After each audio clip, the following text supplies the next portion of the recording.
Welcome to the Free Range Families podcast, where we, Britt and Christina, show you the beauty of homeschooling through a lens of faith and freedom, and always a bit of humor.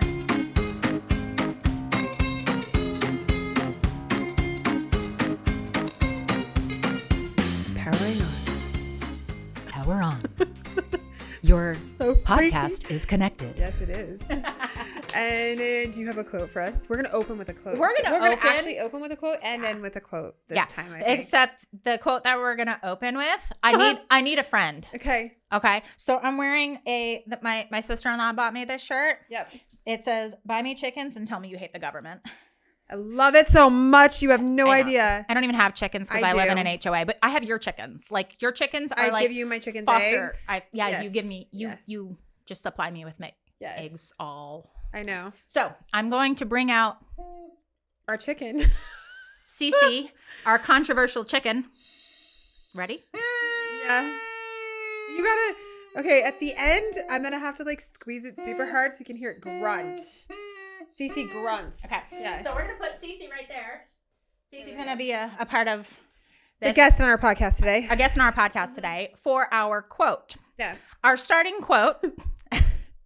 Can you hold it We together gotta for give this? credit to Danielle, though. We have to give credit to Danielle, who is helping us with this podcast. She is part of the group and an all-around awesome lady. And she came up with this quote because the past couple of episodes, we've been talking about the village, right? And how we kind of have a village, but we don't want just any old village. Yeah. But the quote that she handed me on a piece of paper, which was so flippin' Should perfect. have used it for the other one. We're should've. using it now. Yeah. But it's not that you don't want the village. You don't want the village idiot teaching your kids. Yep. Mic drop. If I could pick this mic up and just be like, Maybe a pen. totally. Mic drop. Like, that is absolutely perfect. It's not that I don't want a village. I just don't want the village idiot Yeah. That's teaching so my true. kids or influencing my kid. So, yeah. That's But what's the happening question all the is, time, though. who's the village idiot in this? Cece. Sorry, Cece. Sorry, Cece. But I'm All sure right. there's a brain in there. So before we get into today's episode, which is a really great episode, we are actually going to talk about real things here. Yeah. We are going to be talking about homeschooling styles, which is going to be really helpful for families that are trying to figure out how to start homeschooling. Yes. And what do I want to do? Because But there's so many disclaimer things. before we start this, there are a ton of homeschooling styles, and we're not going to be able to dissect every single one in its entirety because it would take Way a too long. long time. We're going to just pick a couple, but I'm also going to plug us because you see we are always wearing our Oh, yeah. cool shirts. I don't mind. You've got it says not all classrooms have 4 walls, which is so true. Yes. But don't forget, check But out it our fits kind of merchandising. my homeschooling style. That's why I like. Check out our merch Oh, because yeah. our merch is going to be like super vintagey merch is- cool. yeah, Our merch is best. awesome. I'm a very visual person, so I made all the merch and I'm pretty proud of it. So No, if no, you she don't did like our merch, Such a good job. don't tell me. But I don't want to hear it. gave her all the slogans. If you Yes. don't like it, it's my fault too. I like the logic is Homeschooling. legal. I like just homeschool. Yeah, Just homeschool Just God. homeschool.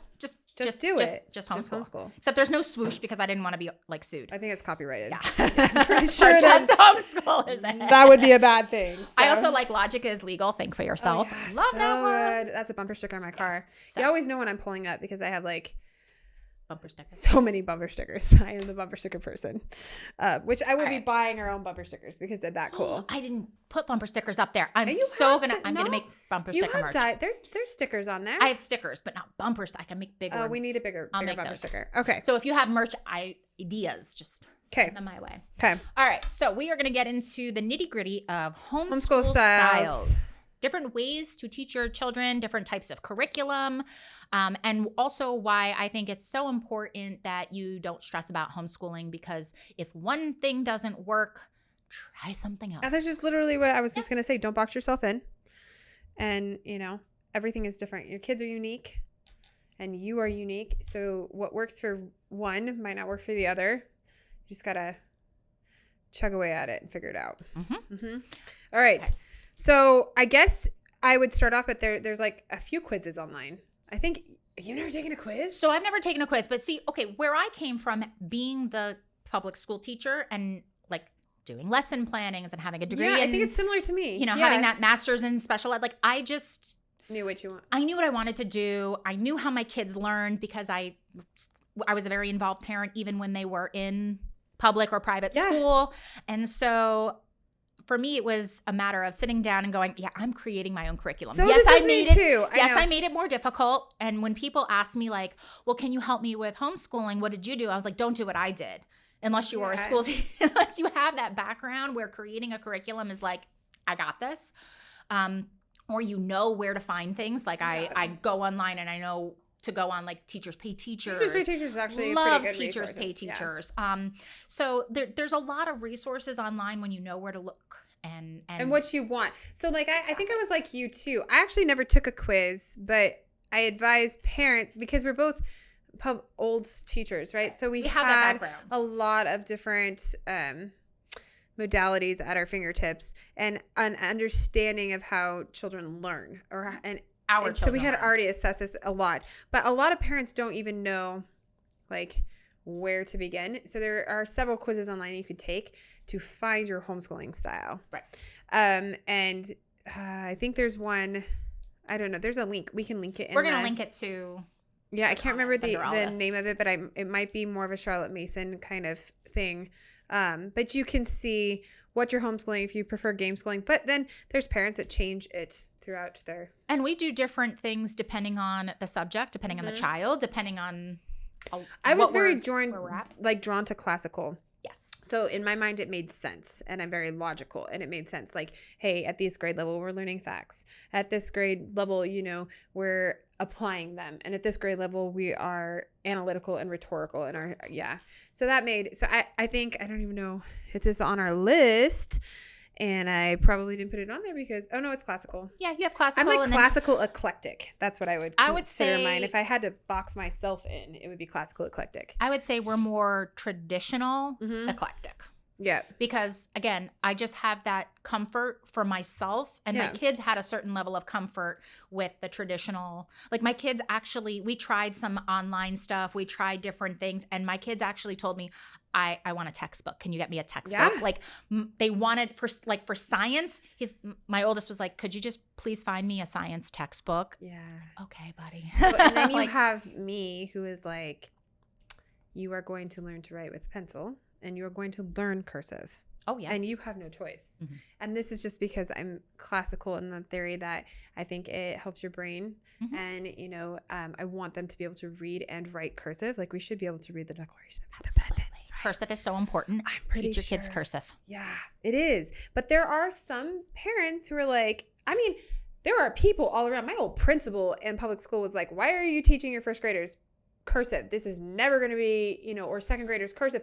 You're never going to use it again. But they didn't want to waste time teaching them cursive when we had iPad time. But you know what? Max has OT problems. Yep. And the occupational therapist said, teach him cursive. Yeah. Now the kid he is almost 13.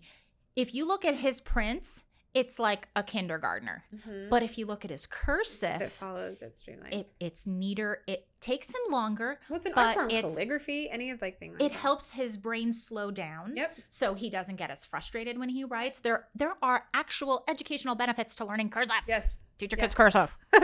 So we might have our biases of what we like to do, yes. But there is a list. And the first one that I had written down was Charlotte Mason. I like a lot of Charlotte Mason. Classical, there's a Well-Trained Mind. I can't remember any other, Good and Beautiful combination of the both of them, I think. Traditional School at Home. So there's different philosophies of this, like you're schooled at home or you're homeschooled kind of thing. There's differences. So basically what we had talked about that one podcast, like don't try to recreate a classroom in your house. True. And when I say that I would say we're definitely more traditional school at home, but the way we do it is more eclectic, I would say. Yeah. So we do, like I said, my teenager last year, he was learning biology, and he flat out said, he's like, I want a textbook. Yeah. And so I have him reading the textbook. He and I talk about it. He does the online, he does the, not online, excuse me. He does the textbook chapter quizzes. We did the labs in there. I had him write a traditional lab report because I wanted him to have those very skill-based that skill-based knowledge of like, I have to do things according to a set of rules. And you have to be able to follow instructions. That's and have important. And there's a very clear and distinct method that it has to be done in this way. And that is just helpful for eventually he's going to have a job. You know, he's going to have to in a job, you have to fill this out this way. You have to create, you have to do it sometimes ABC. we forget that in homeschooling is like, we want to break the mold. So toss out the instructions. That's okay some of the time, but after you have the fundamentals, like you have to have those fundamentals first and learn how to get from A to Z. And then you know what? If you want to cut out T and M, like toss it aside. But know why you're doing it and know the thought process. Like I'm all for breaking the rules, but you have to understand what the rules are and have a respect for them and know why they're in place to properly break the rules. Yeah, Breaking the rules just because I don't feel like following them because I don't care. Well, it's really hard to learn in that kind of environment too. So that's something that you have to, when you're assessing your own homeschool style, like what are you implementing in your own household? You know, do you want your children to be able to absorb information and listen to somebody, or are you just going to hand them this and say figure it out? Right. And then you also have to think about what are your children's goals? You know, I told you earlier in one of the episodes that we had a talk with our older one, and he was like, I really don't see myself in that college route. But before he made that decision, obviously college was on the table. So I wanted to make sure that he still had the ability to succeed if he chose to go to college, to make sure that, okay, he can listen to a lecture. He can listen to somebody talking and glean the important information. I made him learn to take notes. I made him learn to outline. I made him, when he's writing a research paper, he still had to do a works cited MLA format and know what it is. Note cards of. Please do not use ChatGTP. Oh gosh, no. We're going to go on that whole thing. No. I literally cannot stand the fact that writing is at a higher level. It's like the top of the totem pole for thinking. It is super difficult. I'm not going to lie. Some of it comes a little bit easier, depending on how your brain works. But to teach those skills and live up to the potential, God gave us the ability to do this. So that's my theory. We should try our best to not rely on AI to draft everything for us. Or anything. Because, oh my gosh, so I'm terrified for our now. future. It's crazy. It's ridiculous. So then we have eclectic, which I like. I do a little bit of eclectic too. So like we have bell work. Oh, that's funny, right? We had bell work. I don't think any homeschool family knows we don't what anymore. Bell work is. Now that my kids are older, we don't. But absolutely, we started with bell work. The reason I love it is because it gives my kids. So we do handwriting and then bell work. It's like a spiraled. Let's get our brain thought. So like it gets you in the that mindset of it now is time to work. Now I am focusing in on time to work. We used to do bell work with listening to Catholic Sprouts podcasts. So it was like they had like 7 to 10 minute podcasts. It was like the story of the day. And so we would listen to that while they were doing some cursive Exactly work, what I do, and we would then talk about it and get focused on what to do for the day. Loved it. So we do and then we do devotion. So I kind of like take it in bits and pieces. And then after that, I do a block. So like language and math are our cores. So that's our core subject. And then we'll thematically teach a science unit or thematically teach a constitution thing, which is what we're working on this year. But that's how I'm able to pull all the children, all my children in a 4-hour time period. And then there's literature based, which I like. So this is why we're eclectic, is because we do like to read, and our kids like reading history in a story base, not just regurgitating time periods and facts. So literature based is great. And that's why we have book club. Online schooling. This is a mixed boat for me because I don't dislike online schooling entirely, but it's not, you have to make sure it's the right fit for your child. Right. Because like my oldest, he does a tandem Monarch Academy, like Christian Academy, with some Good and the Beautiful literature and then like whatever else we're doing there. But when it comes time for math, I firmly believe it's almost impossible to teach math online. Like, I just think it's crazy. It's awful. And I took AP Calc in high school. I think it's crazy. So I see the teachers teaching it. If you're a high school student and you're listening to them, half the time you're tuning out because it needs to be a more in-person physical approach. So there's certain things that like he'll watch a video and I'm like, yeah, and delete that. Let's do the algorithm. Right. So just a note on that. So Zen decided last year that he was going to take ASU math. He was going to get college credit for math. So first off, online learning and being on the computer all the time with a kid who has migraines, not a good plan. Yep. That did not work out too well. Nope. But it was more the program itself of, I think if he had taken a different course, if he had taken a writing course or a history course, something where it wasn't just the math, he had to spend so much time entering things a very specific way. Like, wait, did he have to enter the answers? Oh, yeah. See, this is different. Monarch Academy doesn't do that. It was so awful. And the kid, he was so frustrated, but yet he knew the math. Like, he knew the math like that. Yeah. My husband would sit down with him and go, okay, let's go over this. Everything. He's like, he could explain it. He could do every single problem on paper, but it was the frustration of entering it. And I was like, okay, we're done. Mm-hmm. We are not doing this anymore because it just didn't work for him for that. But on the flip side, there's kids that are like, oh my gosh, this is like coding. And then, you have to know your kid. You have to know what works and what doesn't. My kids both prefer to use online just as a resource, informational resource. Yeah. Neither of them do well. Max with his ADHD and it's too distracting for him. He needs the blinders. Yes. Like put him in horse blinders. But that's why I have those. Do you remember the little privacy folders they had in school? I have a giant, what do they call them? The 3 trifold things? Yeah. And they come up. That's what I put around Jace, my little one. I'm like, and it's your dome. Go into I just let Max go under the dining room table, and then he feels like he's all cozy under there. And so I'm like, good. You're good. Yeah, but they are, my children are highly distracted too. We have to make sure that that's in tabs. All right. So what are you going to take? I did online schooling. Okay. So we have unschooling. Mm-hmm. Unschooling being just nodding to this one because this is not my bag. Not my bag either. Unschooling, and again, I think there's different schools of thought for unschooling, but unschooling would be more allowing, I guess, your child to decide what they want to learn and how they want to learn it. Yes. I'm actually going to open my mind here a little bit and then come across the aisle a little bit for unschooling and empathize. I think most unschoolers do realize that they have to teach their children fundamentals before they can go into an unschooling environment. The idea is that, you teach them how to read and write and do math. So that stuff has to happen so that you can go to a field trip and read the museum, and dissect it, but it's on them.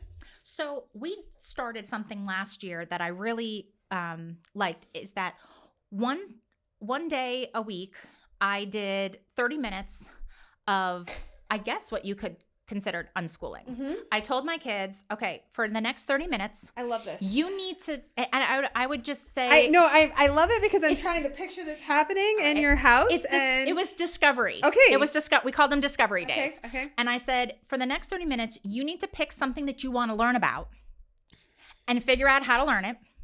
And then tell me what you learned at the end of 30 minutes. Okay. And so I guess it was kind of like unschooling in the sense that I gave them, like literally whatever. Yeah. So they needed a little instruction in the beginning because it was kind of like, wait, well, what? Yeah, it's uncomfortable sometimes. It is uncomfortable. But by the end, Max basically became a citrus fruit growing expert because apparently he wants to open a citrus nursery. Okay. Like just a nursery then just for citrus. Then he should come to my house and see how they're grafted and everything. Oh, he learned all about that. He learned about the different zones of where citrus can grow and when to fertilize, all the different types. But that's what in his mind, that's what he wanted to learn about. Yeah. So he is my little citrus expert. Whereas Zen decided, he's like, I'm going to learn all about famous guitarists. I was going to say, it has to do with music. Totally had to do with music, of course. Yeah. So it's like, but it showed us their passions and it allowed them to explore. So I'm not against unschooling. No, I guess for me, it doesn't work in our lifestyle. I can't do it every day. I guess that's what I'm trying to say. I can't. Right. So, but if it works for you, it works for you. But again, I'm with you where I feel like there needs to still be some method to the madness. Mm-hmm. Yes. And you have to figure out what that method is and how it works. So then we have a hybrid university model. Hybrid university model. Mm-hmm. That would be for older. That would be for older. Absolutely. That was something that, I think we would consider. Like dual enrollment. Mm-hmm. When they get older. Yes. I think Zen would probably be doing that more if he was able to physically go to a class or something. It's the online that just does not work for. And actually, that is an interesting, we should probably touch on this, at least for me. I don't know what Ryan's future. He's not as this. He has a lot of ideas. Okay, but I do know that he's very strong in math, and he had an architectural, like, he liked it. If he's gonna do that, he's gonna have higher level math. I may have taken AP Calc in high school, but I cannot teach it, and I'm aware enough of myself that is not happening. It is not happening in my household, and so when you get to that part of homeschooling your children, you need to have a realistic conversation with yourself: is how am I going to teach my children these concepts? And my reply would be, find somebody that knows what they're teaching, or send them to like a hybrid or a community college or something, some place that they can be in a classroom setting and learn those. I don't doubt that Zen's going to be getting his driver's license in a year. Yeah. So I don't doubt that once he gets his driver's license that he might take a couple of classes at a community college. Like, I think that he'll probably want to take some business courses, some real estate courses, going into the business and everything. So that is something that I think we'll probably switch into a little bit more as we get into those higher level courses. Yep. Oh, Montessori. Okay, I could see it. You are the Montessori. Yes. So like when we left, I love Montessori. But the thing is it's natural to me. I don't even actually consider that. That's just part of what I do. I didn't even consider it like a whole. I know you can go to like Montessori school, but Montessori is just so hands-on, tangible that it's in everything that I do. Like, especially math, manipulatives, and learning place value and stuff like that. So important when they're little. So important. So. And it sets the foundation. Unit studies, which again, I love unit studies too. I love all these. This is why I'm eclectic. Keeping things themed, and I think we do that too. A lot of these things that you have to realize you can work in. Yeah, all of your stuff. You just like it's like a spider's web. That's the great thing about homeschooling is you can do that. You can interweave it all. So unit studies we do as a group. It's like. Even though they're different ages, I differentiate the instruction. So if we're doing a Constitution course, Ryan's going to have something that is, upper level. He's going to have paper or something like that. And Jace is going to be coloring George Washington's face, And Summer is going to be helping me with dates and maybe reading something literature-based. Yeah. Right.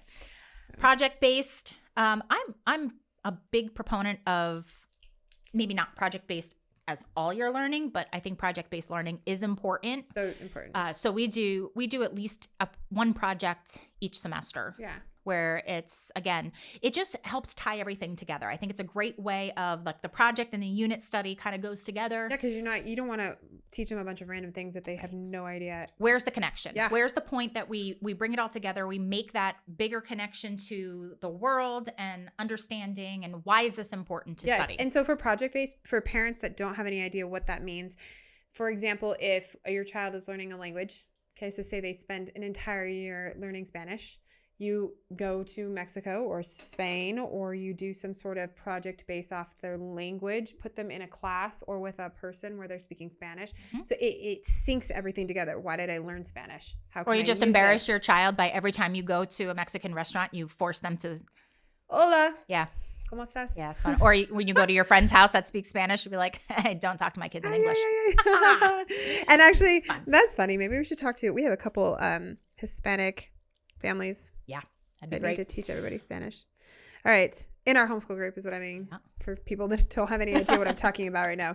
All right. We're just tangenting. The next one I see, and all I see is Heather Bayo. Yes. Like, that is it. The queen of game school. I'm giving you a shout out right now. Game schooling. And Jace likes game schooling too. But it's just a, way of playing games to learn. Mm-hmm. Right? Do you have anything else to add to that? Because that's literally what it is. I think it's so much fun. And again, you have to know your child. Yeah. And if that works for them, great. Like whatever you can do to excite your child about learning. You want them to have a love for learning. You want them to have a love. You want them to go, hey, I want to do this. Yes. Lots of go fish games. Mm-hmm. Yeah, that's what we did. That's what I did with Jace. Jace loves game schooling. Yeah. All right, go ahead. Relaxed. I don't know. That's when you homeschool in your PJs. No? I don't know. So I think it's like maybe like less is more philosophy. This is one that I'm going to have to, I don't know. Cause like, you know, I don't always put on makeup I never do when I'm teaching my kids. I have a whole like outfit of like loungewear, like closet full of loungewear that I wear. Maybe relax is just like there's no schedule. I'll go with that. You know, I don't know how to look into that because I like days that are lazy. Don't get me wrong, where I don't have a schedule. I'm out of my box a lot because I'm a what do you call it? A social hermit. Oh yeah. So I can be social for so long, and then I need to be a recluse for a while. Yes. So relax would be good for the people that are. I feel like we don't put enough emphasis, and this is a problem that I have with public schooling and private, like schooling in. Or I should say institutionalized schooling, yes. regardless of what that looks like, yes. is that we don't put enough emphasis on mental health days. That sometimes you just need a break. Sometimes you have to. There's you a just slogan, need don't give that, up, just rest. Yeah, exactly. Burnout is a real thing. I see so many people burning out in all different industries.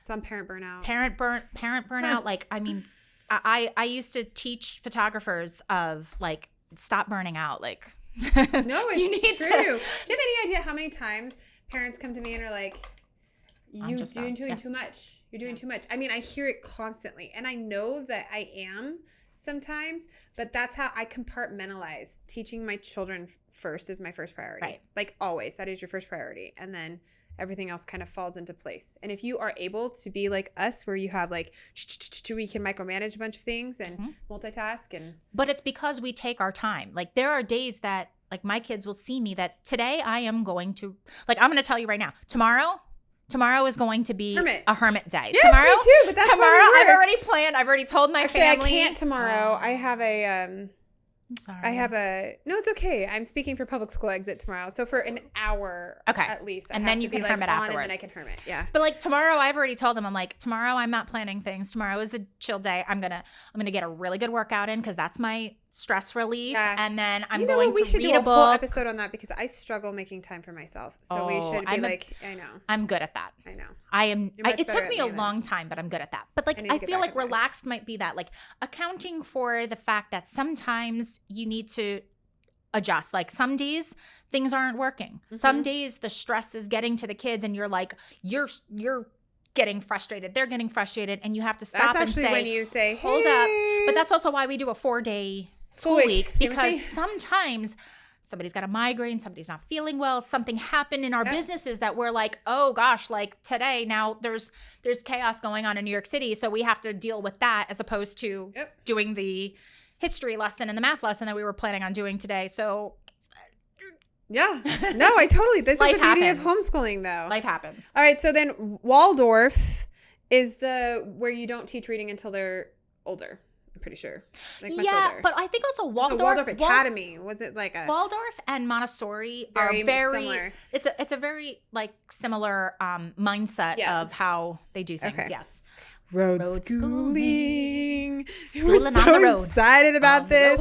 Actually, that is a good intro into our next podcast of traveling and homeschool.